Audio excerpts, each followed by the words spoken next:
Hi friends, பேங்க்கில் வந்து நம்ம சேவிங்ஸ் அக்கௌண்ட் வந்து வச்சுருப்போம். ஸோ அதுக்கு வந்து இன்ட்ரெஸ்ட் ரேட் வந்து எவ்வளோ போடுறாங்க அப்படின்னு சொல்லிட்டு இந்த ஷார்ட்ஸில் வந்து நான் சொல்லியிருக்கேன்.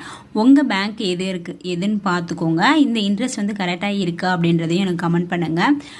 எனக்கு தெரிஞ்சு பார்த்தீங்க அப்படின்னா ஒரு 23 பேங்க் வந்து நான் சொல்லியிருக்கேன். இதோட இன்ட்ரெஸ்ட் ரேட் பார்த்தீங்க அப்படின்னா ஒவ்வொருத்துக்கும் ஒவ்வொரு மாதிரி வந்து டிஃப்ரெண்ட்டாக வந்து இருக்கும். ஸோ இந்த மாதிரி நான் அண்டர்லைன் வந்து பண்ணியிருக்கேன்ல, இதுக்கெலாம் பார்த்திங்க அப்படின்னா இன்ட்ரெஸ்ட் ரேட் வந்து அதிகம் அப்படின்றது வந்து நான் மென்ஷன் பண்ணியிருக்கேன். இதை வந்து நீங்கள் ஓவராலாக வந்து பார்த்துக்கோங்க.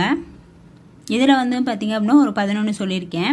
இது பார்த்திங்க அப்படின்னா 23 பேங்க் வந்து இருக்குது. ஸோ இந்த மாதிரி நான் அண்டர்லைன் பண்ணியிருக்கேன் அப்படின்னா இதுக்கெலாம் வந்து இன்ட்ரெஸ்ட் ரேட் வந்து அதிகம். நம்ம வந்து பேங்க்கில் வந்து சேவிங்ஸ் அக்கௌண்ட் வந்து வச்சுருப்போம். அப்போ வந்து இந்த இன்ட்ரெஸ்ட் ரேட் வந்து ஒவ்வொரு பேங்க்குக்கும் வந்து வேரி ஆகும். ஸோ உங்கள் பேங்க் வந்து இது கரெக்டாக இருக்கா அப்படின்றத எனக்கு கமெண்ட் பண்ணுங்கள். இல்லை இதை தவிர வேறு பேங்க் இருக்குது, உங்களுக்கு இன்ட்ரெஸ்ட் ரேட் தெரியும் அப்படின்னா கண்டிப்பாக வந்து கமெண்ட் பண்ணுங்கள். மற்றவங்களும் வந்து தெரிஞ்சுக்குவாங்க.